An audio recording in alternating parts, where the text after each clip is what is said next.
Hello and welcome to this review of Super Phantom Cat. This is going to be a video in a new format for me. It's going to be a shorter review than normal because this is a game where there's not much to talk about and I don't want to stretch the video needlessly.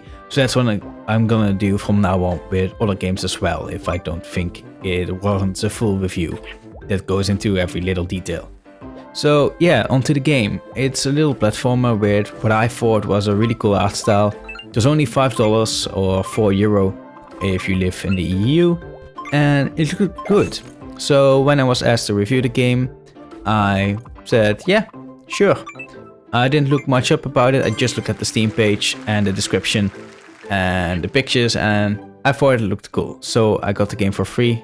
So yeah, let's just get into the game. So the first time I started up the game, it looked like a mobile port, and that only became more apparent the more I played. There's no mouse support in menus, there are only 6 buttons to use, and that includes the 4 buttons for direction. Low-res textures, especially look at the cat and how much compression is on that animation style. But luckily there are no microtransactions in the game, so at least that was good to see. And all of this isn't a huge problem, so long as at least the gameplay is solid. And well, I was kind of disappointed. The Steam description speaks of 35 highly imaginative storyline levels.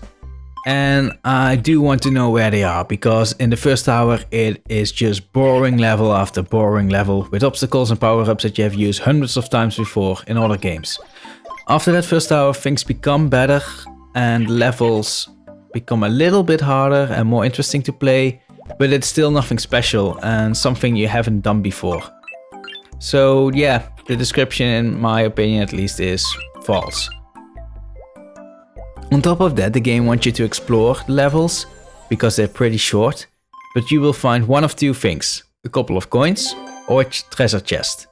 The problem is that apart from the first world, you need to pretty much always use a key to open a chest.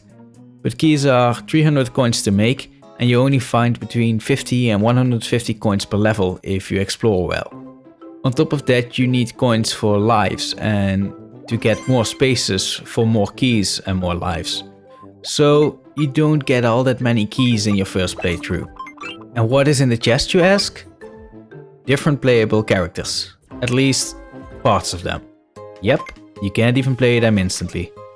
And that is sad, because the different characters actually look pretty cool and maybe could make the game a bit more interesting to play if you play through it your first time. But no, they don't give you even that.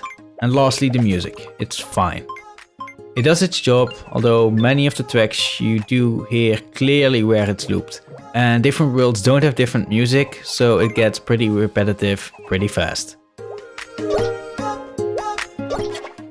And also it looks like they haven't really thought of all the details. For example, if there is a cutscene going on, then you can still see the main character going into the idle animation, which just seems weird. So the biggest problem this game has is that it doesn't excel in anything. It could have excelled in presentation if they actually made the resolution 4K native and scaled it down on lower resolution monitors to make the art style look very clean and not as compressed as it looks now. It's not a badly made game, but it just doesn't wow you. And on mobile there aren't many alternatives, so it works well on that platform. But on PC, where you have so many great platformers for super cheap, especially with all the bundles that you can get pretty much at any time, it just isn't good enough to compete, even with that lower price.